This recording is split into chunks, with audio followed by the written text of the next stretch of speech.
Que a graça e a paz do Senhor Jesus esteja no meio de todos nós.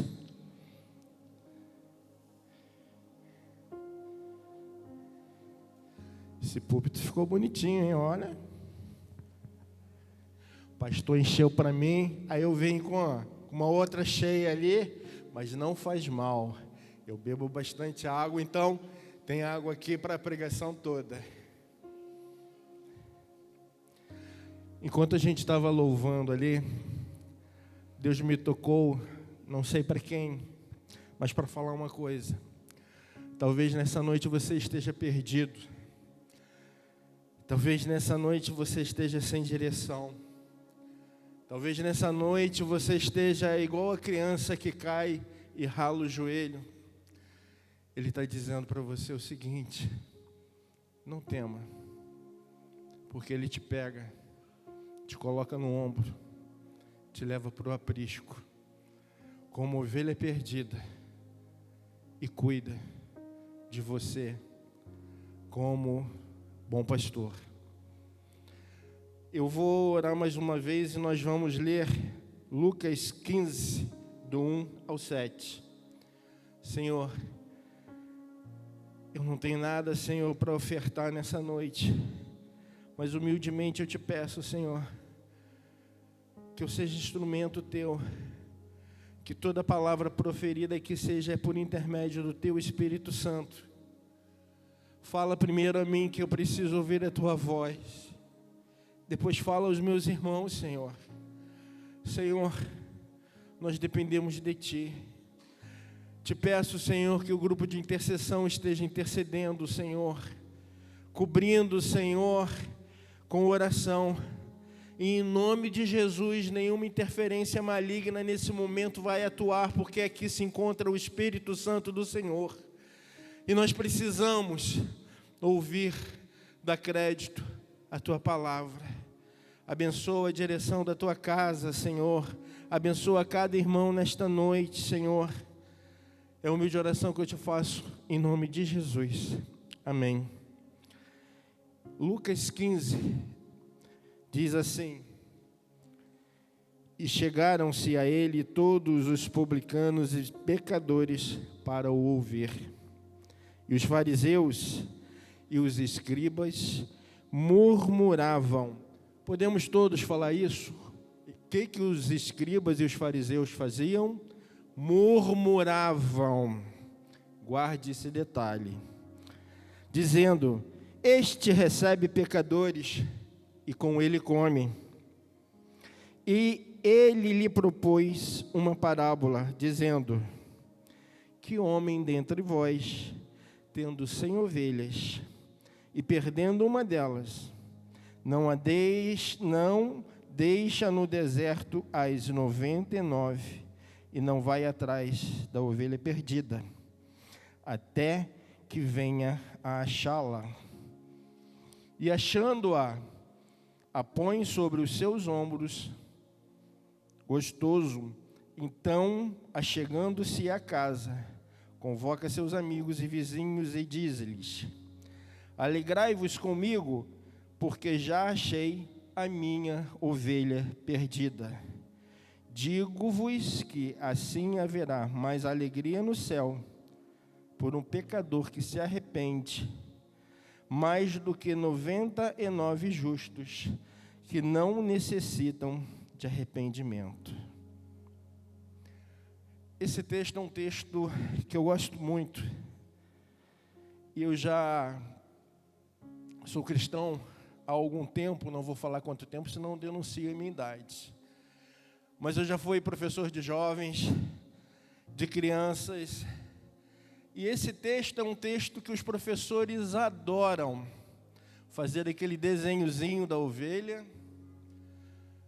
para a criança colocar o algodão, ou então desenha Jesus trazendo a ovelha em suas costas, enquanto as 99 ficam no aprisco, né, naquele curralzinho de ovelhas.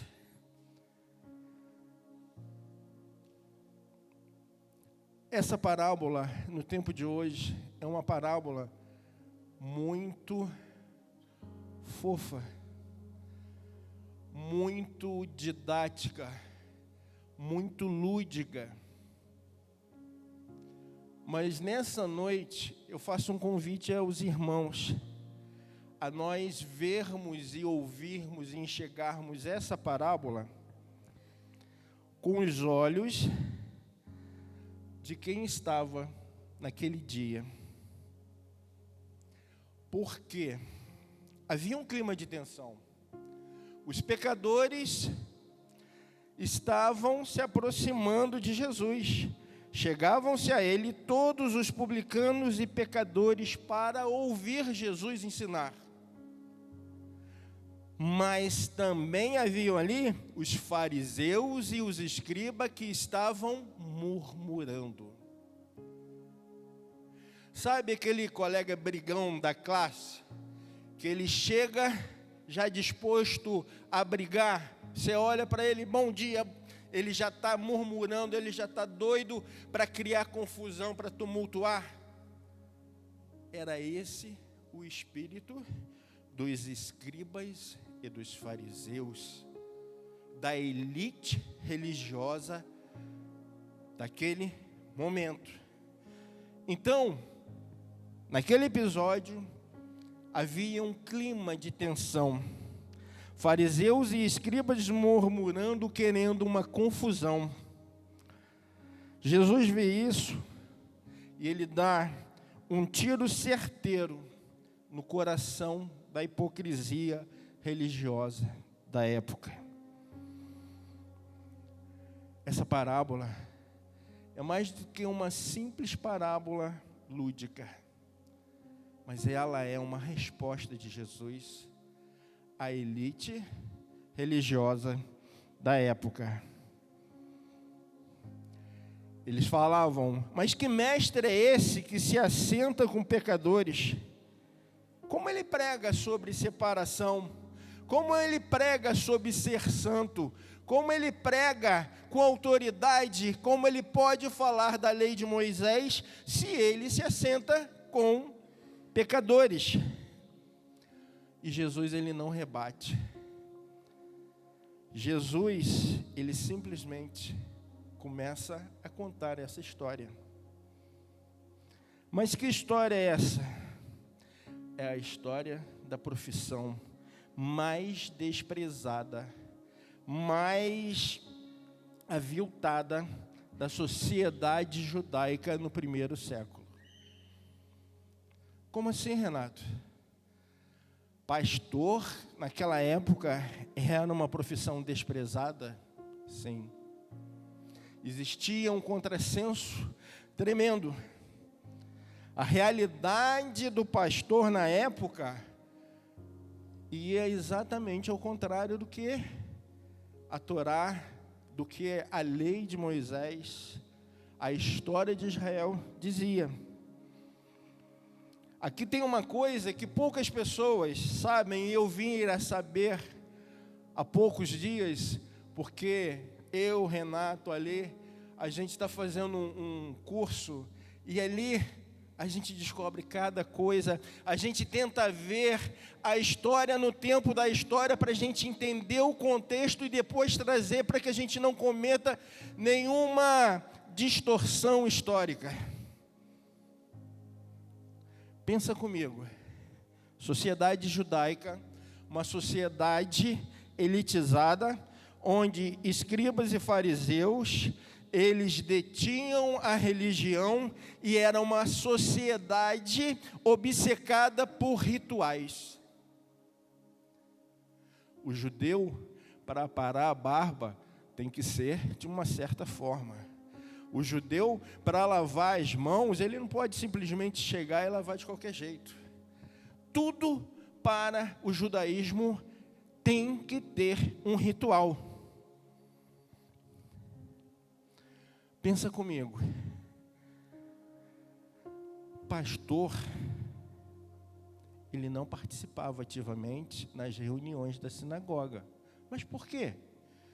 Porque ele saía com seu rebanho e ele ficava 30, 40, 50 dias no campo, então ele não era um judeu ativo na sinagoga. Mas só por isso? Então, de repente, quando ele viesse, ele podia participar.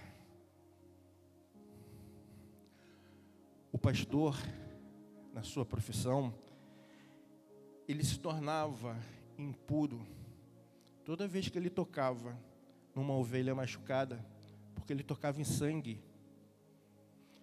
Toda vez que ele tinha que retirar um animal morto, uma ovelha que morresse, ou um outro animal qualquer, que ele tocasse naquele animal, ele se tornava impuro, e ele tinha que depois fazer um ritual de purificação, e muitas das vezes eles não faziam, porque não dava tempo, porque a vida era dura no campo, a dura lá na lida de lidar com as ovelhas. Então, o pastor de ovelhas, ele era mal visto, porque praticamente o seu ofício, em muitos aspectos, ele se tornava impuro. Ele fazia parto de ovelhas e tocava na secreção, em placenta, e aquilo também o tornava impuro. Então, na cabeça do fariseu, o pastor era um indivíduo constantemente impuro, e por isso ele era mal visto. Mas tem mais. Os pastores naquela época, e existem relatos históricos, eles não podiam testemunhar em tribunal. O testemunho de um pastor não era válido. E vocês podem pesquisar isso na internet. Por quê? Por ser uma comunidade pobre, uma comunidade que estava constantemente tomando conta de rebanho dos outros. Pairava sobre aquela profissão um estigma deles serem meio malandro, meio da lei do Gerson, querer levar vantagem em tudo, meio, não, mas o testemunho do pastor não vale, porque você não sabe se ele fala a verdade ou não. Então existia esse aspecto de uma desonestidade presumida. Muitos pastores realmente mentiam e começaram a ficar indignos de confiança. Além disso, a profissão de pastor era uma profissão com baixo ganho. Era uma profissão de pessoas incultas, de pessoas sem formação religiosa formal. Então, assim, o judeu, na escola, ele aprendia a ler e a escrever, e ao mesmo tempo ele tinha formação religiosa.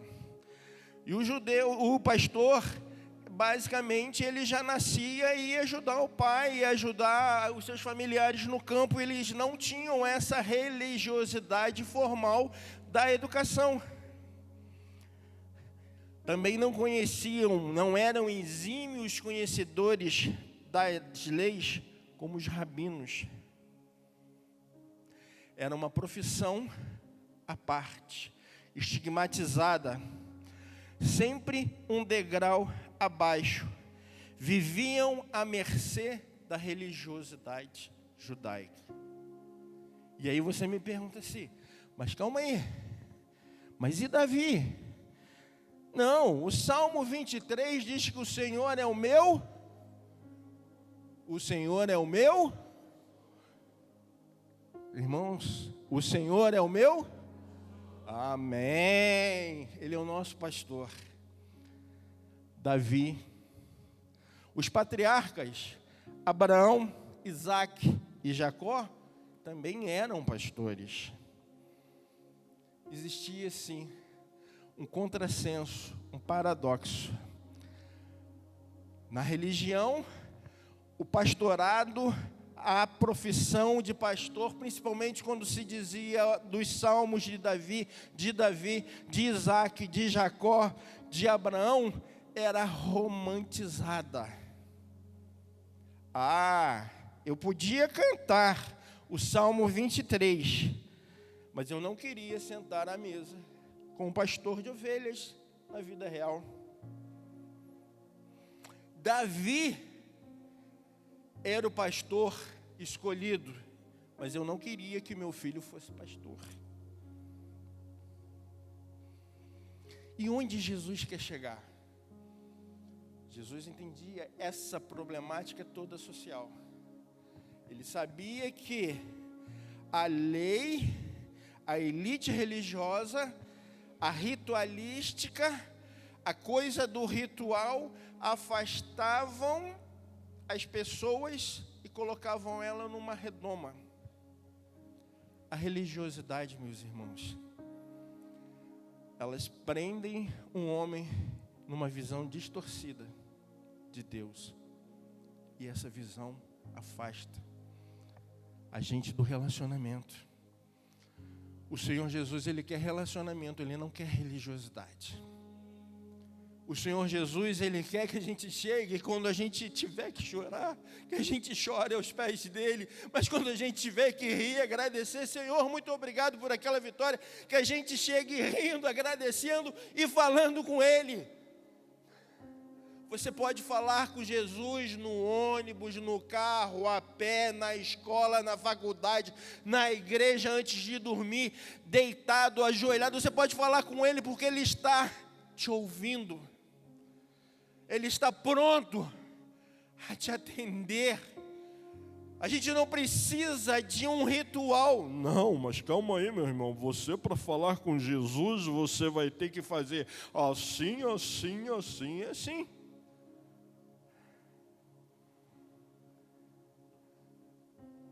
Eu converso com Jesus tomando banho. Quantas vezes Ele já me respondeu, já me deu saídas jurídicas no meu serviço, já me deu insights, já me deu respostas de oração e eu tomando banho. Ele quer relacionamento. E a pergunta que expõe aquela confusão, tudo para acontecer uma confusão dos escribas e fariseus quererem apontar-se, dizendo os bons, querendo apontar para Jesus. Quem é você que anda com esses pecadores? Jesus, Ele não propõe uma discussão teológica, mas Ele começa uma parábola.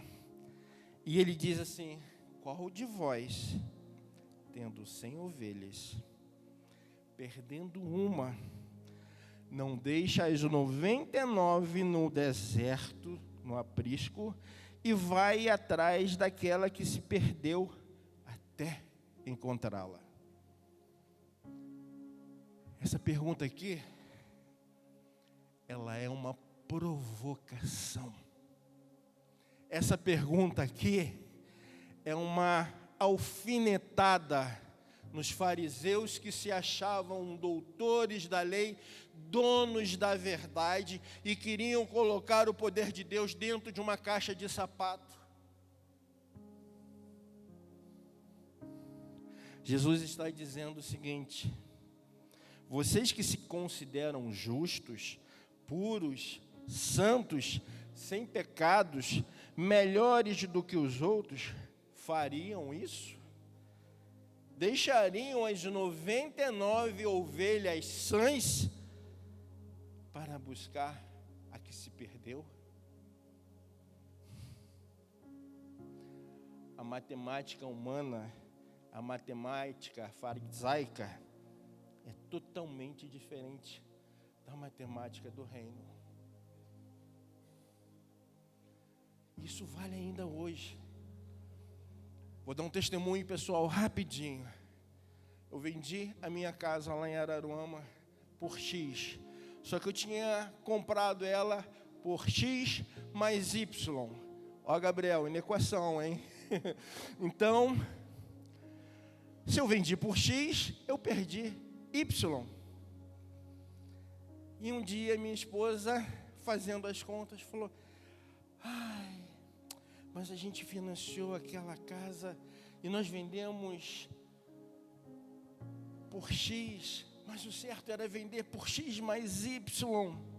Eu falei para ela assim, olha, a matemática de Deus é completamente diferente dessa matemática que você está fazendo. Entrega para Deus. E ela entregou, nós entregamos. Enfim, a nossa casa a gente está construindo, está fazendo, só que o valor que a gente pagou, esses dias, eu tenho um vizinho que é muito engraçado, e ele é meio que dono da rua, ele chegou para mim, Renato, vem cá, quero te falar uma coisa, rapaz, você comprou essa casa aqui por X. Eu olhei para a cara dele, não, eu sei porque meu filho, ele é professor e dava aula junto com a professora que te vendeu a casa. Aí eu falei, mas olha, você fez um bom negócio, hein? Porque o que você pagou, hoje a tua casa vale 4 vezes mais. Eu falei, glória a Deus, aleluia. Só mais um adendo. Se eu vendesse hoje a casa lá em Araruama, eu venderia por muito menos. Porque está havendo, assim, aqui uma especulação positiva. Lá, as casas ficam muito tempo fechadas e cada dia mais os imóveis lá vêm perdendo valor. A matemática de Deus é diferente. E Jesus está falando isso aqui, a matemática de vocês, fariseus, é diferente. Mas pensa comigo, 100 ovelhas, uma ovelha é 1%. E 1% em qualquer negócio de perda é um prejuízo muito mais do que aceitável. O problema, é que a ovelha foi imprudente. Ela se desviou. Ela procurou o destino. Não, eu vou ficar com as 99 sãs e deixa aquela ovelha problemática para lá. Existe um negócio chamado perda presumida nos negócios. O Bruno sabe isso melhor do que eu. Quando a gente monta um negócio, a gente quer lucrar. Mas dentro do negócio, existe alguns prejuízos que são presumíveis.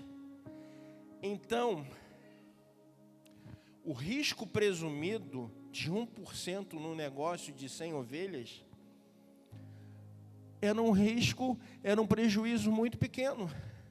E nenhum daqueles fariseus iria atrás daquela ovelha. Mas Jesus está dizendo o seguinte, olha só, no reino não funciona assim não, tá? A matemática do reino é totalmente diferente. Olha, aquela ovelha perdida, ela vale 100%, ela tem 100% de importância. Sabe por quê? Porque ele verteu o seu sangue por nós que somos ovelhas de Cristo que estamos aqui. As 99 são importantes, mas uma alma que se converte é a festa no céu. E é mais valioso do que todas as riquezas do mundo.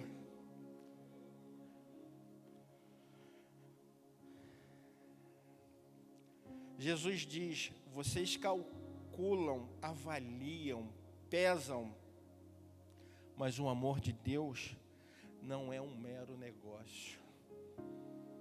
Não cabe numa planilha. E aí Jesus pega aquele embate cultural, a profissão mais desprezada, a profissão aviltada onde se declarava o Salmo 23 dizendo que o Senhor é o pastor, mas ninguém queria ter um pastor de ovelhas como vizinho. E ele diz assim, vocês que estão murmurando aqui, vocês que querem arrumar confusão, eu sou o cara. Eu sou esse pastor. Eu sou aquele que o Senhor enviou. O pastor que vocês desprezaram faz aquilo que vocês nunca fariam. Vou atrás, sempre, da ovelha desgarrada. Eu toco no impuro, eu como com o pecador, eu dou a mão a quem necessita. Eu vou buscar aquele que havia perdido. Em João 1,17, se não me falha a memória, ele diz: eu sou o bom pastor e o bom pastor dá a vida pelas suas ovelhas. Quais daqueles fariseus e daqueles escribas, daqueles rabinos dariam a vida por uma ovelha? Ninguém. Jesus nessa noite está dizendo o seguinte: você que está confundido, você que está ferido, você que está sem direção, eu sou aquele que quero te colocar em meus ombros, te levar para um lugar seguro e cuidar das suas feridas. Vocês, fariseus, se preocupam com pureza, eu vou lá e resgato. Vocês, fariseus e escribas, calculam perdas, eu vou lá e busco. Vocês que fazem acepção de pessoas, eu sou aquele que incluo. E aqui a gente vai entrar numa parte que eu acho linda. A técnica do resgate do bom pastor para as suas ovelhas. Ovelha poderia ter um outro nome. Ovelha é sinônimo de vulnerabilidade. E em prol dessa vulnerabilidade, existia algo que eu já falei no começo, mas vale a pena repetir. Os pastores, geralmente, eles pastoreavam em família. Então, existia uma rede de pastores. Quando um pastor saía para buscar uma ovelha, as outras que estavam ali no rebanho, que não tinham sido perdidas, ficavam lá no curralzinho, no aprisco, com outros pastores. Então, aquelas 99 ovelhas também estavam sendo cuidadas, mas o pastor saía até encontrá-la.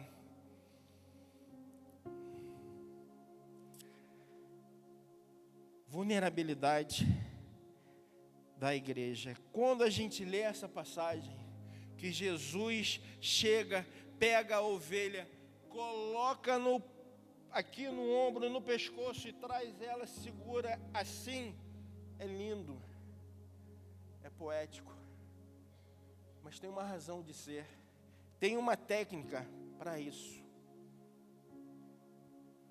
O pastor sensato deixa as suas ovelhas seguras com outros pastores do grupo familiar e ele sai atrás da ovelha que se perdeu. A ovelha é um dos animais mais vulneráveis. E existem 3 estágios da ovelha desgarrada. Existe uma síndrome para a ovelha desgarrada. Ela entra em 3 processos. O primeiro processo é de pânico, porque a ovelha, ela é um animal sociável. Ela precisa ter companhia de outras ovelhas para ela se sentir bem. Quando ela percebe que ela está sozinha, ela entra em desespero, ela entra em pânico. Você já reparou que ovelha não tem presas, ovelha não tem garras, ela não tem mecanismos apurados de defesa? A ovelha é uma vítima em potencial de qualquer fera do campo. A ovelha, quando vai para o matadouro, ela não resmunga, ela não dá coice, ela simplesmente vai. E a ovelha sozinha, ela entra em pânico. Ela começa, mas cadê os meus? Cadê os meus semelhantes? E ela fica desesperada. E esse desespero faz com que ela entre no segundo estágio. Ela começa, sem querer, a se ferir. Porque ela não percebe mais os buracos. Ela não percebe mais os arbustos. E é comum e muito comum encontrar ovelhas agarradas em arbustos, toda ferida pelos espinhos. Se lembra lá de Abraão no Moriá? Como é que estava lá o cordeiro? Preso em arbustos. Mas isso, tá? É técnico. A ovelha, ela entra em pânico. O pânico faz com que ela perca a noção da sua realidade e ela está muito mais vulnerável a se ferir com rochas, a se ferir com arbustos, com espinhos, e ela fica ali sozinha, machucada, arranhada, vulnerável, sendo um aperitisco para qualquer animal feroz. Terceiro estágio da ovelha. O pânico, os ferimentos fazem ela entrar num estado de exaustão. Você já travou diante de uma situação difícil?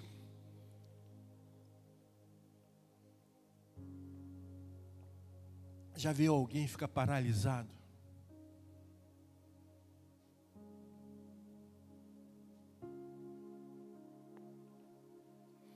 Certa vez, a gente estava na cidade de Itaboraí e Deus deu um livramento. Eu estava trabalhando numa viatura da Vigilância Sanitária de Itaboraí e Deus deu um livramento a gente de um acidente automobilístico. E uma colega minha, quando nós paramos a viatura, ela estava assim, parecia que tinha virado estátua. Aí a outra colega, que começou fulana, aí trouxeram álcool, passaram na coisa, ela foi voltando assim. A exaustão causada pelo pânico, pelos ferimentos, paralisam a ovelha. E a ovelha, quando atinge esses 3 estágios, ela não consegue voltar por si só. E aqui, Jesus, ele dá um exemplo maravilhoso da graça remidora do Senhor Deus para conosco. Ele diz, ele não fica, ovelha, ovelha, não, ele vai atrás, e quando ele a acha, o que ele faz? Ele sabe que ela está exausta, ele pega ela no colo, coloca aqui nos ombros e traz, porque a ovelha longe dos outros, a ovelha longe do pastor, a ovelha, ela paralisa e se torna um alvo para as feras do campo.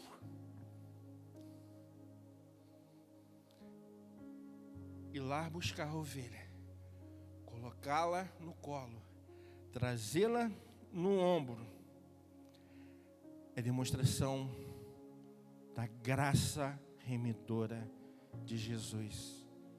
Ei, eu, você, nós já estivemos paralisados no mundo do pecado, como essas ovelhas, e nós fomos alcançados pelo amor incondicional de Jesus, que naquela cruz verteu seu sangue por mim e por você, e num dado momento que eu não tinha mais o que fazer, como prosseguir, ele vem e fala, eu cheguei, calma, me colocou sobre os seus ombros, me levou para o aprisco, cuidou das minhas feridas, me alimentou, sabe? E Ele quer fazer isso, e Ele ainda faz isso, porque Ele é o mesmo ontem, hoje e sempre. E se você está precisando de colo, se você está precisando de aprisco, clame ao Senhor.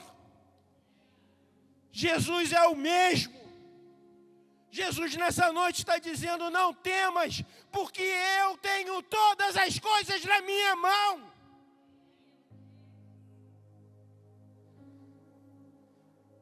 A missão, uma das missões da igreja, é buscar o que se perdeu. É buscar quem está no mundo. O trabalho das células que a gente tem implantado é exatamente isso. É trazer para o aprisco. Mas nós, no dia a dia, nos nossos afazeres, onde quer que nós estejamos, nós temos também a função de pastorear. O pastor Adonis sempre falava: eu já pastoreava sem ser pastor. Isso tem que ser para todo mundo. A gente tem que ter o cuidado. A gente tem que ter o discernimento de falar as coisas certas na hora que se pede. A gente tem que ter o cuidado de testemunhar até de boca fechada. A gente tem que ter, sabe, a obediência de falar de Deus no momento que você sente o Espírito falar. Recentemente, aconteceu algo no meu serviço. Uma pessoa esteve lá e eu falei de Jesus para ela. E depois ela foi reclamar com a secretária do meu chefe, que eu não podia fazer aquilo, que ali era uma repartição pública. E uma pessoa que ouviu, falou assim: ele falou para você não como servidor, mas como pessoa. Conselho, a gente acata ou não.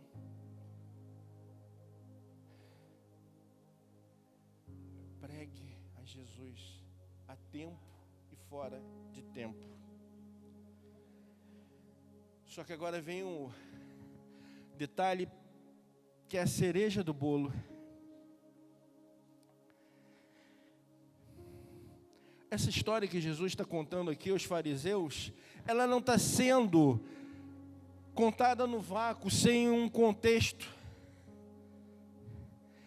Mas Jesus, nesse momento, aos fariseus, aos escribas, aos rabinos que estavam ali, ele está dizendo assim, ele está fazendo um paralelo com um texto do Velho Testamento, que é Ezequiel 34.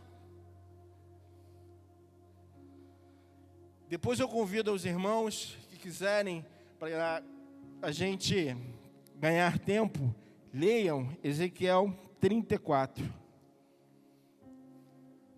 Lá diz assim: ai dos pastores de Israel, que apacentam a si mesmos, não apacentam as ovelhas, não fortalecem a fraca, não curam a ovelha doente, não ligam a quebrada, não tornam a trazer a desgarrada, não buscam a ovelha perdida, mas com violência e rigor têm dominado sobre elas.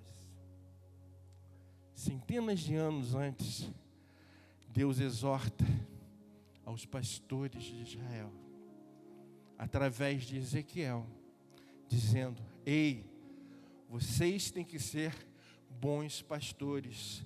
Ei, religiosos, doutores da lei, vocês têm que ser aqueles que dão exemplo. Vocês têm que ser aqueles que vão lá e buscam. Mas nesse contexto, os fariseus, eles apacentavam para si. Eles tiravam proveito para si. Eles não estavam interessados nas ovelhas perdidas, eles não estavam interessados nas ovelhas feridas, eles não estavam interessados nas ovelhas que precisavam de cuidado, de remédio. Eles queriam tirar proveito próprio.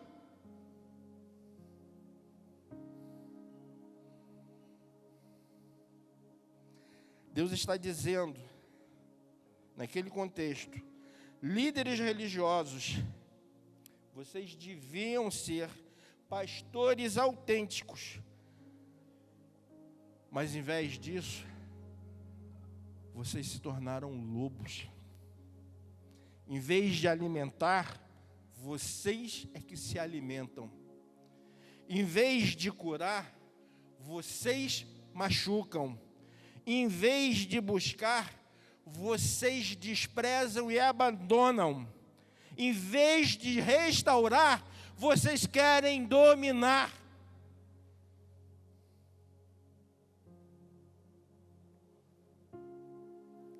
Faltavam as minhas ovelhas por falta de pastor, e por não haver pastor, se espalharam e foram devoradas pelas feras do campo.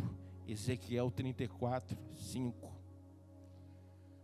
Mas nesse mesmo texto, Deus faz a promessa: eis que eu mesmo procurarei as minhas ovelhas e as buscarei, como pastor que busca o seu rebanho, assim buscarei as minhas ovelhas. Eu as livrarei de todos os lugares para onde foram espalhadas no dia de nuvens e de escuridão.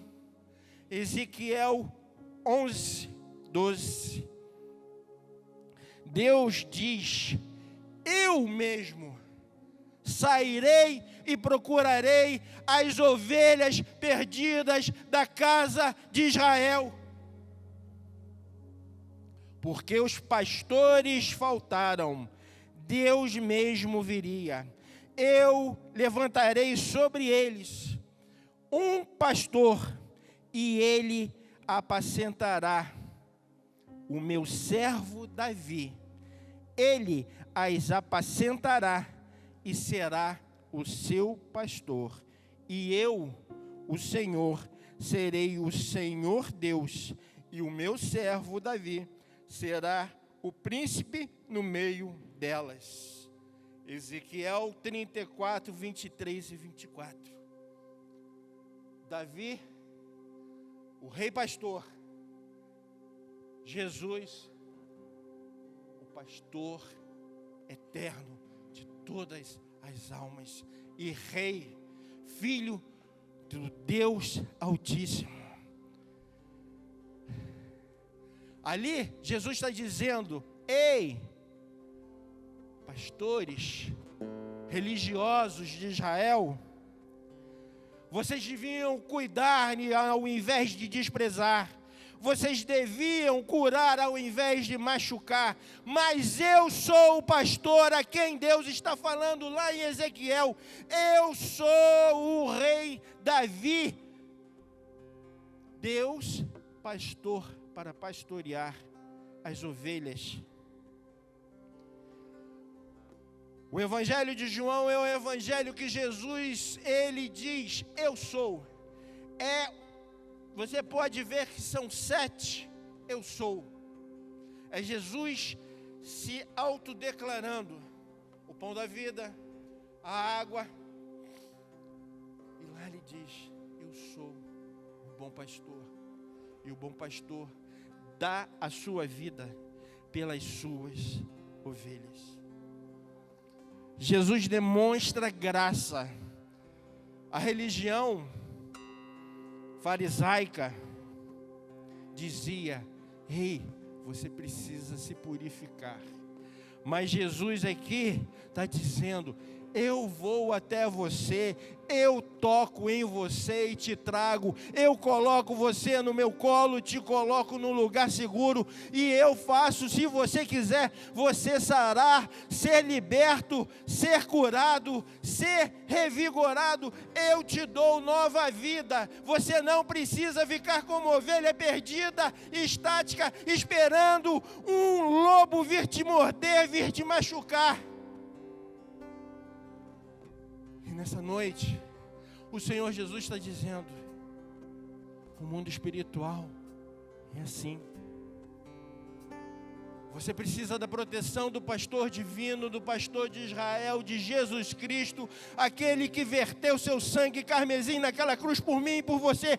Porque se você se afasta desse sangue, você fica tão vulnerável quanto aquela ovelha, você fica frágil, sem defesa, estática, esperando um animal sedento, um animal maligno vir te fazer mal.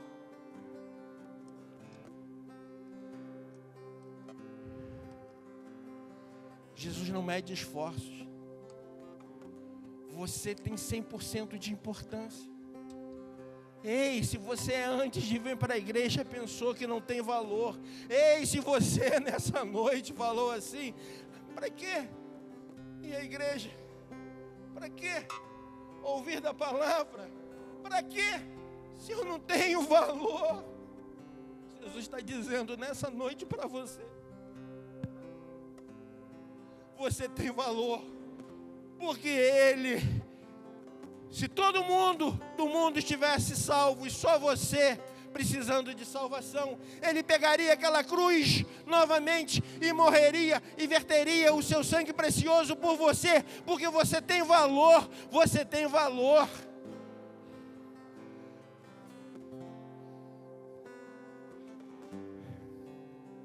E nessa noite, nós devemos fazer um paralelo. Quem são os fariseus de hoje? Quem são os dominadores? Que dizem que a graça só pode ser dada a quem merece. Graça é favor imerecido de Deus ao pecador. Se você se arrepende, se você se humilha, se você diz: ei Jesus, eu não tenho nada, eu não mereço nada, eu não tenho nada para dar, mas olha, eu preciso do Senhor, eu me arrependo, eu preciso do Senhor na minha vida. Ele vem e te resgata, e te toma pela mão e te faz sarar.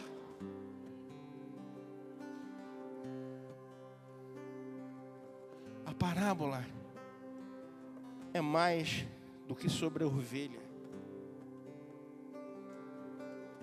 A parábola também é para a gente, é para mim, é para cada irmão aqui. Você tem buscado aquele que se perdeu?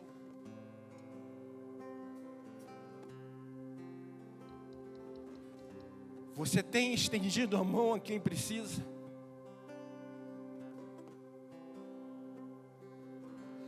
Talvez o Senhor queira que a gente saia da nossa zona de conforto.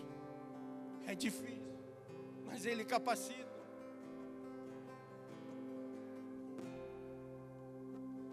Talvez você fale assim: ah, mas eu já sou salvo, já aceitei a Jesus, eu não preciso dessa pregação. Mas como você está espiritualmente?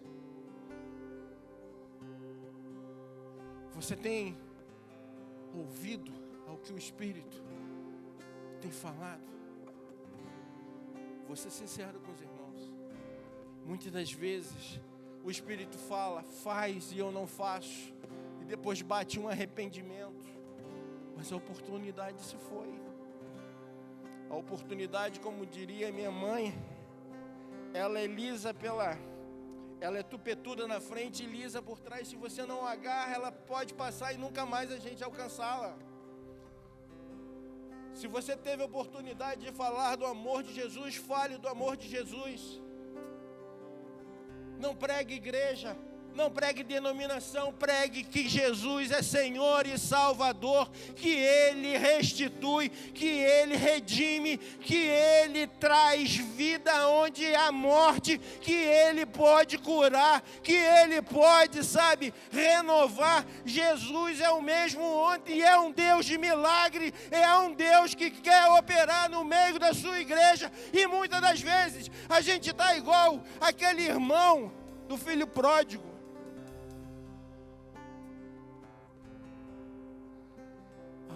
Mas ele retornou à igreja. Será que ele vai tomar o meu ministério?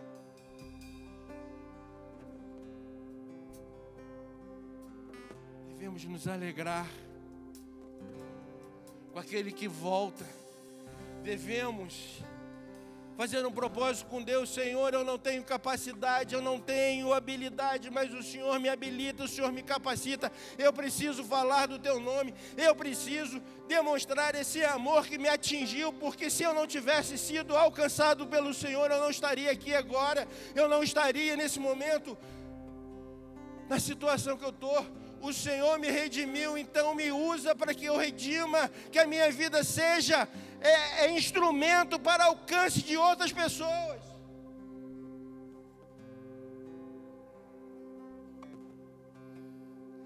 A parábola é sobre o pecador, mas também é sobre o buscador. A parábola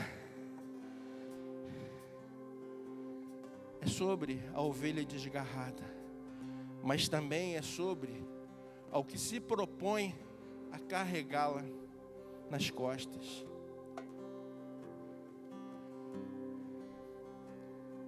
Podemos ficar de pé nessa noite?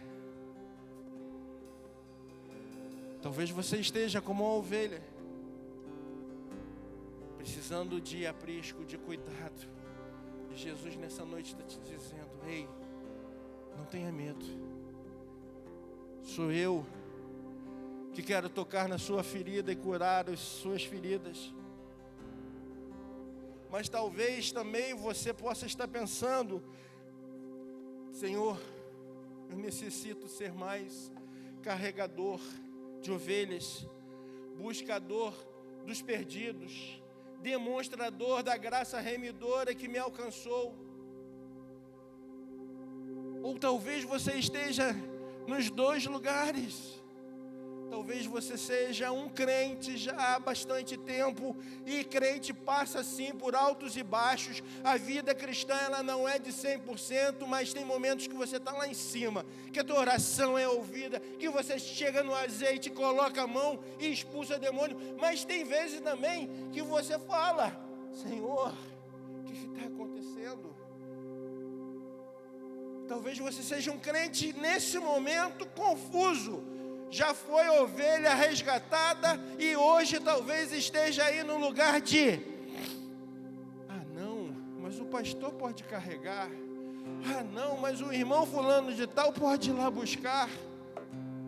Eu não sei qual é o lugar que você está nessa noite, mas eu sei que o Senhor Jesus quer tratar com cada um de nós que está aqui nessa noite, porque essa mensagem, primeiramente, falou comigo. A mensagem seria outra, e de tarde o Senhor falou e me confrontou como eu tenho que melhorar, como cada um de nós precisa estar aos pés de Jesus, buscando Ele a cada tempo, a cada instante, melhorando na vida cristã.